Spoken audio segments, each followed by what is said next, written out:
Okay, just to talk about what we're trying to do here, we're focusing on this area with the aim of highlighting the larger reason why humans exist.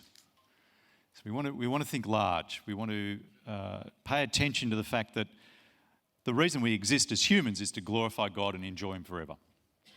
There is the great purpose of life, Westminster Confession, the Catechism, and so on. Now, that focus means that we're concerned not just to inform people's minds and teach them things, or just direct the will, though we are as well concerned about that, but we want to fuel the affections of God's people towards making much of Him. We want Him to be glorified and enjoyed. We want to enjoy Him forever. That's quite a powerful little word, enjoy forever, isn't it? It's not just serve Him, though it is that, but it's enjoy Him forever. A healthy Christian finds their greatest joy in adoring God. A healthy Christian finds their greatest joy in adoring God, corporately and individually. We are made to praise God in word and deed, in life, adore Him. Effectively, therefore, what we're talking about as we come to wrestle with this area is we're adding to the discipleship formation of Christians. We're not just running music, we're not just running meetings, we're adding to the discipleship formation of Christians. People need to grow in their knowledge of God, they need to grow in their obedience towards God, but they also need to grow in their affections, their heart. So love God, loves God as part of their shape and nature. Now, ordinarily, you might not pull this area out as a particular focus. So it's in recent times we've been paying attention to this as a particular area. Ordinarily, you may not do that because just the work of deepening a person in the Word should properly achieve this outcome. You see, as I spend time in the Scriptures prayerfully with my brothers and sisters, there should be a sort of a consequence of that is that I mature as a fully formed disciple of Christ and so want to adore Christ, want to give thanks for Him. I've been loved much, I want to love. These things should flow out. But we think because of historical circumstances in our particular culture and context, there are reasons why we need to pay particular attention to this. It doesn't just happen, is our sense of things. I think one of the journeys that we've been through, or I particularly, but I know perhaps these other guys as well, one of the journeys we've been through is if we just do all the bits of church life well, teach the Bible well, be prayerful, and so on, run church and so on, all of this will just emerge. But it's our sense that it's not just emerging, and a little bit more than that, there's a sense in which, in our cultural context as a body of churches, the Reformed evangelical world, we are stuck in ruts. We're stuck in a kind of thing that we need to pay particular attention to. So we need to be, our conviction is we need to be more intentional about nurturing our adoration and affections for God. It's critical for healthy church, mature disciples, but it's also critical for mission. It's also critical for mission. This is the way we keep thinking ecosystem. All the various parts work together to produce an outcome of people being captivated for Christ and moving to want, not just ought. Do you know there's a difference between the church that lives in the context we ought to do various ministries, we ought to speak to our friends, we ought to be evangelizing and what have you. Churches really make a significant difference and come to great health when people want to do those things. They feel compelled to. They want their friends to come and be part of this life-change experience that they've enjoyed. Quick story, we had a lady join us 3-4 years ago, I can't remember now, before COVID, and from a quite strong atheistic background, she and her partner, and she came to church and she writes a blog as someone who's been on a journey. She came to church, and I hadn't met her at this stage. She came in. The first I'd heard was that she'd written a blog about her experience of the first time of ever coming to church. And she found herself writing quite remarkably that she left in tears, astonished that people really believe these things, and it was quite a profound experience, the whole experience of being part of the community of believers. And she said to her partner, I want that. Whatever they've got, I want to have. And there was something quite compelling about the experience of the community life. Now that's normal. Well, That's the dream we have of churches and their experience. It's not always straightforward. We're all broken and fallen. We come with all our baggage and hurts, and so it won't be that kind of amazing thing every time. But when you get a group of people who gather and genuinely give expression to their heart of adoration for what God has done, understanding the richness of all that God has done, that's compelling. It really is very powerful. And so this matters for all kinds of reasons. It is possible to so focus on just obeying God that we lose the joy in it and the heart in that. Which is, just to keep saying, as Trev's introduced for us, this is bigger than just music ministry. This is about nurturing a whole life that overflows with this sense of things. Music does have a particular place in fostering this aspect of our life under God. So it's a particular piece, and no doubt designed by God, isn't it? That we don't just say words, we sing words, and the singing and the music is part of the whole experience of being captivated as a whole person into the whole thing of praising and adoring God. Music is in itself, it's interesting, and music's not just a convenient vehicle. Anyone who's listened to classical music knows that music itself without words can actually stir something. It can do something for you. And surely that is part of what God's purpose is, to join these things together. Now, these guys will have far better insights into all of that than I've. There you go, there's my amateur's attempt at it, right? So we'll come back to it.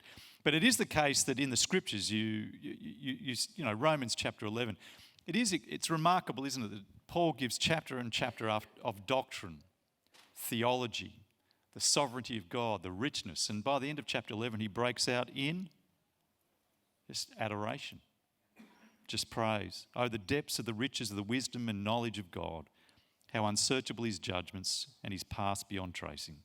Who has known the mind of the Lord? Who has been his counsellor? Who has ever given to God that God should repay them? For from him, through him, and for him are all things. To him be the glory forever and ever. There's someone who knows what it is to know God, that gives forth to adoration and praise and thanksgiving. It's our sense we need to work on this area as Reformed evangelicals particularly. We tend to exist in a church culture that we want to be, generalisations are just that, generalisations, aren't they? But we do exist in a church culture that can be somewhat dry and can be sometimes unedifying. There are various reasons why, and again, these guys might have some insights here, but we aren't great as a culture at public prayer, generally speaking. We aren't great as a culture at song together. It can often feel like a job, stand and do the next part in church. Now, many don't notice this in our churches, and in part that's because we have very different expectations as we come together as churches, in part because we're different personalities. I'm going to speak to that in a moment. Our marriages are different, you know, the way a man and woman in Britain express their devotion to one another in a marriage is very different to the way a South American couple might express. We are different. There are differences there. But it is interesting, you listen to the Welsh sing in church, and it's quite an experience. I sit with English pastors as they sit around and pray together. They've got a history of revival in prayer meetings. Their prayer life, their prayer time together is a staggeringly significant experience. It really is quite. There's a culture there that's part of something we've not got as much of. Our language about the things of God is sometimes very impersonal. The language about our Lord, you see. There's a culture where we don't speak with some kind of affection often about our personal relationships with Jesus. Also significant in the NCLS data, our love of God statistic, the results for people reporting their self-report of how important God is in my life, are low compared to other church settings. That's a concern for us. The point again being, this is about a bigger thing than just music, though music is a vehicle to serve in this area, one of the vehicles. And our public gatherings together are certainly a massive vehicle to service in this area. As the community comes together, how we do it, what we do there, it has got a great power. Now, as we go down this path, though, wanting to tackle this, work on this together, people are very aware of the dangers, and I want to voice them for us, articulate some of them so that we can be alert to them as well. But there are some very great dangers as we move down into this focus of adoring God, working on our effective life together and so on. And I want to balance some of that with some dangers in not pursuing it. So we'll do a bit of both. But let me give you some of the dangers. People are very nervous about singling out this piece of our discipleship life because it can feel like we're separating life out from the whole of life. It can feel like we're calling worship, if you use that language, the danger we fear is that we're saying worship is only when you sing rather than all of life. That is a great thing we've fought for and stood for rightly. You know, it's a concern, isn't it, when people come to church and say, when does the worship start? You know, when did the worship start? When does the worship start? When you woke up this morning. When you became a believer. Yeah, nice. You know, who's the worship leader here? They're wanting us to say who? Trevor. Yeah. But who's the worship leader here? I sometimes think it's the person running morning tea. You know, but it's the one leading the word ministries in a sense, if you want to put it that way. I was really worshipping God in that song. What's someone saying when they say that? I was really worshipping God in that song. Sometimes. Loving, sometimes. Lost in the moment. I think the whole praise and worship movement lends itself towards the idea that we've not only narrowed the word worship down inappropriately to just a service, but then more inappropriately just down to song, but then we've narrowed it down further to a kind of singing. And it's the kind of singing where I'm now having an encounter with God. And so people are aware of these things. We've fought these issues over many years, and there is a great concern that if we single this area out, aren't we just reinforcing a very thing we've been concerned to fight against? That, your worship is just this. And so the language here matters. We need to be very careful about that.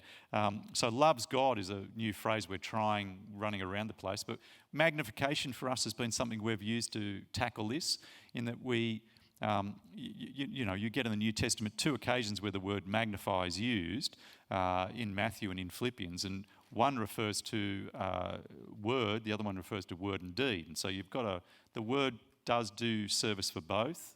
That's part of why we've embraced it. But you don't have to, of course, whatever word you use. We need to be alert to that. But there's a danger on the side of not paying attention to this. We can reduce discipleship down to just the imparting and receiving of information. If we don't pay attention to loves God and adoration, or what phrase you use, if we don't pay attention to it, we can diminish the uniqueness of the Christian experience, which is the whole being, head, heart, hand. And we can slide into a form of rationalism. By having people in church who particularly pay attention to this, we can make sure we don't as easily slide. Trev's with us here, of course, Charles in another context, but I just rely on Trev a lot to have someone paying attention to this, alert to this, seeing things that are blind spots for us. I just find it incredibly helpful to hear his insights and reflections, so it's really helpful to have him with us, of course, today. To not pay attention to it, there are great dangers as well. So you may be with me in agreeing that we need to focus on it. You're here, of course. But I want to suggest, in addition to that, we need to pay attention to it, aware of further dangers, and then I'm going to get Trevor to talk about, again, the dangers the other side. Let me give you 5 dangers we need to be alert to. I'll outline them, then explain them briefly, and we might get some discussion around it. The other danger to be alert to is emotionalism, mysticism, externalism, judgmentalism, and a works theology. I'll go through each of those for us. For mine, this is like there are landmines as we pursue this work, and being alert to them means that you're forearmed as you're forewarned. Yeah. So, and also it'll help you as you engage with people in your churches, because some people will be very sensitised to some of these problems, and you need to know how to engage with them to properly avoid the problems, but also help each other think them through in a way that's constructive. Let me talk to you about emotionalism just for a couple of seconds. Emotionalism, the thought that my relationship with God is grounded in my feelings, that my life with God is about my feelings. And so as we enter into this world and engage with this issue, we can inadvertently communicate that at the heart of your life with God are the ups and downs of your emotions. And that is a very dreadful place to be. We want to be Ephesians Paul, people who are not blown, tossed back and forward like the winds of the ocean. We want to deepen our stability and our substance of Christian life that's not dependent on circumstances and the ups and downs of our emotions. So emotionalism is something to be alert to, and many people Australians particularly are sensitised to this. They'll come into a church and they'll see emotion expressed and they go, whoa, they're right into emotions. So you need to be aware of it. It is a real problem. Mysticism. What am I talking about? Mysticism. Mysticism is the idea of an unmediated connection to God, a spirit encounter that's not mediated through Christ by faith. So the Christ I know only in the Word. And so mysticism has bedeviled Christianity from the very beginning. The book of Colossians has something of this as it writes to the church at Colossae.